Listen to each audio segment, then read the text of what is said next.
Em 2004, A Paixão de Cristo chocou o mundo e redefiniu o cinema religioso. Mas o que acontece quando a história não termina na cruz? Mel Gibson está prestes a nos levar em uma jornada ainda mais profunda e espiritual, desafiando Hollywood e enfrentando obstáculos monumentais para contar a história de um dos maiores mistérios da humanidade: os 3 dias entre a morte e a ressurreição de Jesus. A volta de Jim Caviezel no papel de Cristo promete ser ainda mais intensa, com efeitos visuais inovadores e uma visão única sobre o mundo invisível. Quando A Paixão de Cristo chegou aos cinemas em 2004, o mundo assistiu em silêncio e choque. Com direção de Mel Gibson e uma proposta ousada, o longa mergulhou nas últimas horas de vida de Jesus com uma intensidade jamais vista no cinema. Não foi apenas a violência gráfica que chamou a atenção, mas o compromisso quase obsessivo com a autenticidade. Essa escolha levou não apenas o público a encarar a dor e o sacrifício de forma visceral, mas também impôs aos próprios atores um desafio físico, emocional e técnico raramente exigido em uma produção cinematográfica. Jim Caviezel não apenas representou a dor, ele sentiu parte dela. Durante as filmagens, enfrentou temperaturas congelantes, sofreu cortes reais, deslocamentos musculares e chegou a ser atingido por um raio. Mas talvez o desafio mais invisível e ao mesmo tempo essencial tenha sido o mergulho profundo nas línguas antigas, aramaico, latim e hebraico. Nenhum dos protagonistas dominava esses idiomas antes da produção. Foi preciso meses de treinamento intensivo com especialistas, foneticistas e professores de teologia para que cada palavra soasse autêntica. Cada cena exigia concentração absoluta, pois uma simples entonação incorreta podia comprometer o realismo da narrativa. Esse rigor linguístico não foi mero capricho artístico. Gibson acreditava que, para alcançar o impacto emocional desejado, era preciso transportar o espectador diretamente para o século I. As línguas mortas funcionaram como um portal. Não apenas recriavam a atmosfera da época, mas reforçavam o sentimento de distância cultural e espiritual entre o espectador moderno e aquele mundo antigo, ao mesmo tempo em que aproximavam a dor e o sacrifício de Cristo da experiência humana universal. Para os atores, isso significava atuar com o peso de um idioma que não compreendiam fluentemente, enquanto expressavam emoções profundas, muitas vezes sem falas, apenas com o corpo, o olhar e o sofrimento físico. A linha entre atuação e experiência real tornou-se tênue. Muitos relatam que, ao fim das gravações, não eram mais os mesmos, não só pela intensidade das cenas, mas pelo mergulho espiritual que o processo exigiu. Esse compromisso extremo com a autenticidade foi também o que dividiu a crítica e acendeu debates ao redor do mundo. Mas, gostando ou não, ninguém saiu indiferente. O filme se consolidou como um marco na história do cinema religioso e abriu caminho para algo ainda maior. O sucesso estrondoso de A Paixão de Cristo não blindou Mel Gibson. Muito pelo contrário. Apesar de ter quebrado recordes de bilheteria e emocionado audiências ao redor do mundo, o diretor se viu rapidamente colocado à margem da própria indústria que o consagrou. Em vez de aplausos nos bastidores de Hollywood, o que veio foi um silêncio incômodo e, em muitos casos, portas fechadas. A resistência começou antes mesmo das câmeras começarem a rodar. Quando Gibson apresentou o projeto do primeiro filme, ele buscou apoio nos grandes estúdios, os mesmos que haviam lucrado milhões com seus sucessos anteriores. Mas, um a um, os executivos recusaram. O motivo? A resposta, segundo Gibson, era sempre uma combinação de desconforto com a abordagem profundamente religiosa da narrativa, receio da repercussão política e cultural e o fato de o filme não se alinhar aos valores predominantes da indústria. A ideia de um longa focado exclusivamente nas últimas horas de Jesus, sem suavizações, falado em línguas mortas e sem um final feliz típico de Hollywood, parecia quase uma afronta às fórmulas tradicionais. Mas a resistência não ficou apenas no campo criativo. Ao longo dos anos, Gibson passou a ser cada vez mais pressionado e criticado por suas posturas pessoais, declarações polêmicas e alinhamentos considerados conservadores. Isso reforçou a imagem de um artista em rota de colisão com o establishment hollywoodiano. O projeto se tornou então algo quase pessoal, uma cruzada, e como tal precisou ser financiado com recursos próprios. A Paixão de Cristo foi feita à margem dos grandes estúdios, com distribuição independente e sem o apoio da máquina publicitária tradicional. Ainda assim, contra todas as previsões, o filme explodiu. E é por isso que a sequência carrega mais do que apenas expectativa. Carrega peso, porque 2 décadas depois o cenário não mudou tanto quanto se esperava. Em entrevistas recentes, Gibson foi direto. O novo filme, focado na ressurreição, continua sem apoio de Hollywood. Os mesmos obstáculos ressurgiram. A temática cristã ainda gera resistência, e a reputação do diretor segue sendo um divisor de águas.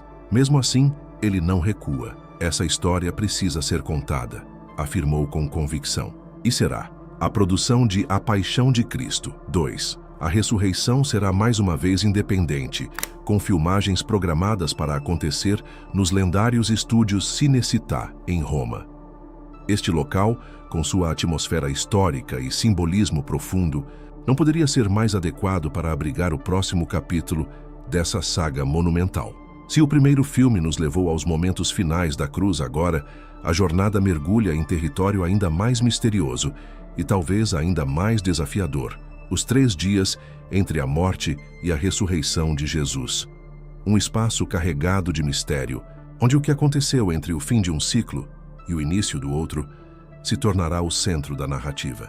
É neste ponto que Jim Caviezel, que vestiu a pele de Jesus Cristo há 2 décadas, retorna a um papel que nunca o deixou de verdade. Católico devoto, Caviezel nunca encarou a atuação como apenas um trabalho. Para ele, interpretar Jesus foi um chamado, algo que transcendeu o cinema e tocou sua alma de forma definitiva. E agora, 20 anos depois, ele retorna a esse mesmo papel, mas com um peso ainda maior. O de reviver uma figura que, para bilhões de pessoas, representa a esperança definitiva. Ao longo dos anos, Caviezel falou abertamente sobre como a experiência no primeiro filme o transformou. Durante as filmagens, enfrentou desafios físicos brutais, incluindo uma luxação no ombro, hipotermia e até mesmo ser atingido por um raio, além do impacto psicológico de mergulhar tão profundamente na dor de um personagem que carregava os pecados do mundo. Mas apesar de tudo, nunca demonstrou arrependimento, pelo contrário, considerou tudo parte de uma missão maior. Desde então, Caviezel tem se dedicado a papéis que refletem sua fé e princípios, mantendo-se firme mesmo quando isso significava se afastar das produções mais populares de Hollywood. Agora, ao voltar ao papel de Cristo na sequência A Ressurreição, ele se prepara para outro mergulho intenso, não apenas físico, mas espiritual. Como os eventos do novo filme se passam apenas 3 dias após a crucificação, a produção optou por rejuvenescer digitalmente o ator, garantindo a continuidade visual e o realismo da narrativa. Mas a tecnologia por si só não é o que sustenta essa escolha. A verdadeira razão está na conexão profunda entre Caviezel e o personagem, uma ligação que nenhum outro ator poderia reproduzir com tamanha autenticidade. Em entrevistas recentes, Caviezel deixou claro: este novo filme será mais desafiador do que o primeiro. Se antes ele precisou representar a dor extrema da crucificação, agora o desafio é outro: transmitir a profundidade do mistério divino, da vitória sobre a morte e da dimensão espiritual de um momento que mudou a história da humanidade. Não se trata apenas de reviver um papel, trata-se de continuar uma missão. E com Caviezel novamente no centro dessa jornada, o espectador pode esperar algo que vai além do entretenimento.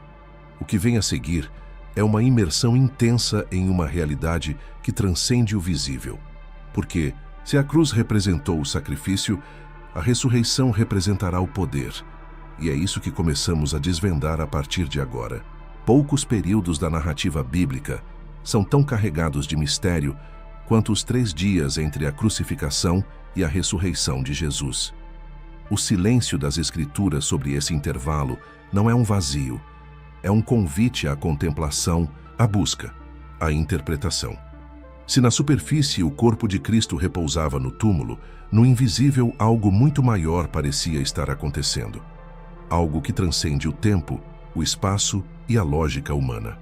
Em Lucas 23, verso 43, ainda na cruz, Jesus diz ao ladrão arrependido: "Hoje estarás comigo no paraíso." Uma frase que traz consolo imediato, esperança e salvação. Mas esse é apenas um lado da moeda. Em outra parte do Novo Testamento, na primeira carta de Pedro, surge um fragmento intrigante, quase enigmático. Cristo foi e pregou aos espíritos em prisão. 1 Pedro 3. Essa passagem, apesar de breve, é uma das mais debatidas de toda a teologia cristã. Afinal, que espíritos seriam esses? Onde estavam? E o que Jesus teria proclamado a eles? A tradição cristã antiga, especialmente nos primeiros séculos, interpretava essa passagem como uma referência à chamada descida ao Hades, também conhecida como descensus ad inferos. A ideia é que durante o período em que esteve morto, Jesus desceu às regiões inferiores da existência, não como derrotado, mas como conquistador. Ele não foi arrastado ao submundo, mas entrou como Senhor, como luz que rompe a escuridão mais profunda. Segundo essa visão, Jesus teria anunciado sua vitória àqueles que estavam em prisão espiritual, possivelmente os justos que morreram antes da cruz, ou até mesmo os anjos caídos mencionados em textos como Gênesis 6. Não foi uma pregação de arrependimento, mas uma proclamação de autoridade. Ele teria atravessado os domínios da morte não apenas para resgatar, mas para declarar que o reino de Deus havia invadido até o mais sombrio dos territórios. Essa dimensão invisível, carregada de simbolismo e revelações ocultas, é um terreno fértil para o cinema, especialmente para um diretor como Mel Gibson, que não teme mergulhar em zonas de tensão espiritual e dramatizar realidades invisíveis com intensidade. Se no primeiro filme vimos a dor extrema no plano físico, agora o espectador é convidado a atravessar o véu do mundo visível e enxergar o que, até hoje, permanece em grande parte velado. Afinal, o que realmente aconteceu entre a última respiração na cruz e a primeira inspiração do Cristo ressuscitado? É nesse ponto que o filme promete entrar com profundidade, preenchendo os espaços entre os versículos com arte, interpretação e coragem narrativa. E à medida que descemos com Jesus ao coração do invisível, nos aproximamos também daquilo que seria a virada definitiva da história humana. O momento em que a morte começou a perder seu poder. Mel Gibson não mede palavras quando fala sobre o novo filme. Em uma de suas entrevistas mais impactantes, ele descreveu a obra como uma verdadeira viagem de ácido. A comparação pode soar irreverente à primeira vista, mas ela revela algo essencial. Desta vez, a história não será contada apenas com carne e sangue, será uma travessia pelo invisível. Um mergulho nos domínios espirituais mais profundos, intensos e desconhecidos da fé cristã. A realidade visível dá lugar a uma dimensão onde anjos caídos caminham entre sombras, e a luz divina precisa romper as trevas do Hades.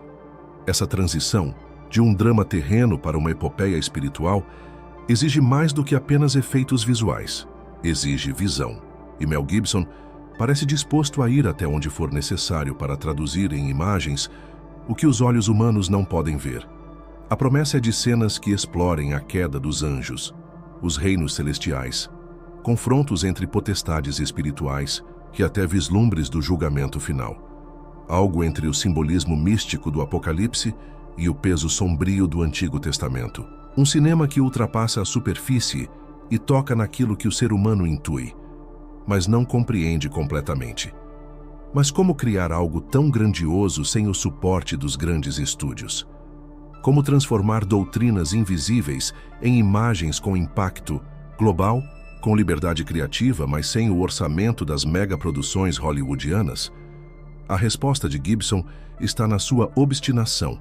Ele aposta em locações históricas, como os estúdios Cinecittà, em Roma, onde clássicos como Ben-Hur e Roma foram filmados. Ele conta com efeitos práticos, maquiagem intensa e o uso inteligente da computação gráfica não para criar um espetáculo artificial, mas para evocar um ambiente de peso, glória e agonia espiritual. O objetivo não é apenas entreter, mas provocar uma experiência quase mística no espectador. Além disso, ele se apoia em uma equipe artística profundamente envolvida com o simbolismo bíblico. A estética do filme deve beber de fontes como a arte sacra medieval, os escritos dos padres da Igreja e até interpretações mais modernas da escatologia cristã. Não se trata apenas de representar o inferno como um lugar de chamas, mas de sugerir a separação definitiva da luz, o vazio da presença de Deus. O céu, por outro lado, talvez seja menos dourado e etéreo do que se espera, e mais absoluto, mais impactante, uma glória que a mente humana mal consegue conceber. Esse confronto entre o invisível e o visível será o verdadeiro coração visual do filme. A passagem entre os mundos, entre o sofrimento humano e a guerra espiritual, será feita de forma gradual, intensa, quase alucinante. Como representar o tempo fora do tempo? Como mostrar a eternidade em contraste com 3 dias terrenos? São perguntas que Gibson parece decidido a responder com coragem e originalidade.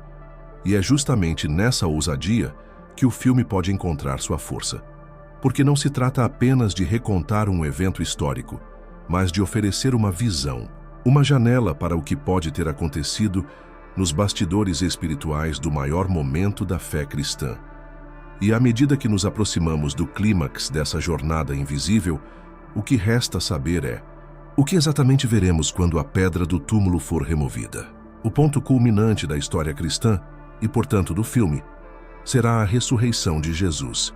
Enquanto o mistério dos 3 dias permanece um tema de especulação e debate, a ressurreição é um fato firmemente ancorado nos evangelhos. Os 4 evangelistas, com diferentes perspectivas, todos concordam que no 3º dia, Jesus venceu a morte.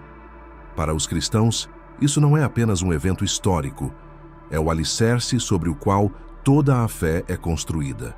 Como o apóstolo Paulo escreveu com clareza em 1 Coríntios 15, verso 14. Se Cristo não ressuscitou, é vã a nossa pregação, e é vã a vossa fé. A ressurreição, portanto, é a chave que abre a porta da redenção e a confirmação de que Jesus é realmente o Filho de Deus. Mas o que realmente significa ressuscitar? No contexto bíblico, a ascensão de Jesus aos céus, após 40 dias de aparições a seus discípulos, é o ponto de transição entre sua obra na terra e a promessa de que ele retornará. O livro de Atos dos Apóstolos descreve esse momento com uma imagem poderosa. Jesus sendo elevado, enquanto seus seguidores olham para o céu, maravilhados e perplexos. Esse episódio não é apenas uma despedida, mas um sinal de que a missão de Cristo, que parecia ter sido interrompida pela morte, agora está completa. Ele volta ao Pai, mas com a promessa de enviar o Espírito Santo, completando o ciclo da salvação. O filme de Mel Gibson buscará representar esse momento não apenas como uma ascensão física, mas também como uma transição cósmica, onde o véu entre o céu e a terra se rasga e a glória de Deus é revelada. Em termos visuais, essa ascensão será marcada por uma iluminação progressiva, como uma transição da escuridão para a luz, uma metáfora visual poderosa para o triunfo da vida sobre a morte. Se no período anterior o filme mergulhou no sofrimento e na angústia, a ressurreição será a resposta triunfante que traz alívio não só para os personagens, mas também para o espectador, refletindo a ideia de que a vitória de Cristo sobre a morte não é apenas histórica, mas eterna. O filme não se limitará à visão simples de um Cristo subindo aos céus. Em vez disso, será uma representação de como essa ascensão reflete os elementos mais profundos da promessa bíblica. A ideia de que Jesus não apenas subiu aos céus fisicamente, mas também inaugurou uma nova era espiritual, será central. Para isso, Gibson pretende explorar paralelos com outras passagens bíblicas. Por exemplo, quando Moisés subiu ao monte Sinai, ou quando Elias foi levado ao céu num carro de fogo, ambos os eventos carregam o simbolismo de uma ascensão não só física, mas de uma transição para um novo estado de ser, de consagração e de presença divina. Essas histórias, apesar de diferentes, convergem no conceito de que a ascensão é um movimento da terra para o céu, uma elevação para a glória de Deus, e Gibson pretende refletir isso visualmente, com imagens que evocam tanto o Antigo quanto o Novo Testamento.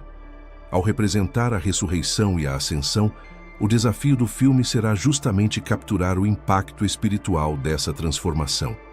Não será apenas uma transição da morte para a vida, será a materialização do infinito em um momento específico no tempo, como a assinatura divina do plano de salvação. E à medida que nos aproximamos do clímax dessa jornada, a pergunta permanece: como essa gloriosa ascensão será traduzida sem imagens?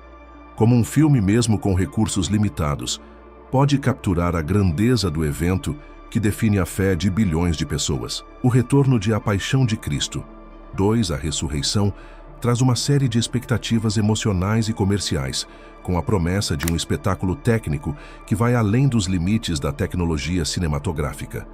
Jim Caviezel, rejuvenescido digitalmente para manter a continuidade com o primeiro filme, se torna novamente o Cristo, imortalizado no imaginário popular. Mas a verdadeira inovação, no entanto, estará no uso da tecnologia para criar experiências espirituais e visões sobrenaturais, algo que até agora não vimos com tanta profundidade no cinema. O primeiro filme foi um sucesso estrondoso, arrecadando mais de 600 milhões de dólares, com uma audiência fiel entre cristãos ao redor do mundo. E com esse público ainda sendo um dos mais engajados e leais do cinema, a expectativa é de que o novo filme ultrapasse facilmente os 500 milhões de dólares. Mas o que realmente faz A Ressurreição se destacar é seu impacto no cinema religioso moderno. Se considerarmos o fenômeno de The Chosen, a série que tem ganhado uma enorme base de fãs com sua abordagem humanizada e narrativa expansiva da vida de Jesus, a comparação entre as duas produções é inevitável.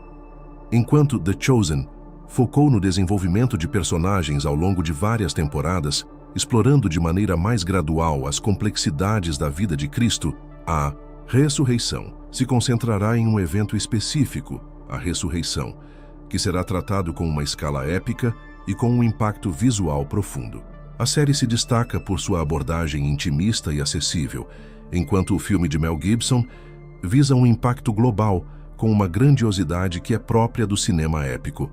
Essa diferença entre o filme e The Chosen mostra duas abordagens complementares para contar a história de Cristo. Se a série tem conquistado o público pela profundidade e proximidade com os personagens, A Ressurreição promete um impacto cinematográfico que será difícil de igualar. Para ambos, no entanto, a missão é a mesma: fazer com que o público sinta a realidade do que é ser transformado pela história de Jesus. A grande pergunta agora é como esses dois projetos irão coexistir no coração do público cristão. E se Mel Gibson conseguirá, mais uma vez, impactar a indústria cinematográfica com uma obra que, sem dúvida, se tornará um novo marco dentro do gênero. O desafio será, portanto, equilibrar o peso da tradição com a inovação da técnica e garantir que a mensagem da ressurreição seja transmitida com a mesma profundidade e emoção que ela carrega nas Escrituras. Ao longo dessa jornada cinematográfica, A Paixão de Cristo 2 não é apenas uma continuação de um grande épico, mas uma reflexão profunda sobre a salvação de Jesus e o significado dos 3 dias que mudaram o curso da história. A resistência que Mel Gibson enfrenta, a coragem de Jim Caviezel em reviver seu papel e a busca pela autenticidade em um mundo cinematográfico marcado pela incerteza nos lembram da importância de permanecer firme naquilo que se acredita. A ressurreição de Cristo é a chave para a nossa fé, a vitória sobre a morte e o pecado, e nos convida a refletir sobre o que realmente significa ser salvo. E no fim, fica a pergunta: se Cristo venceu a morte, o que mais? Estamos dispostos a vencer para seguir sua mensagem?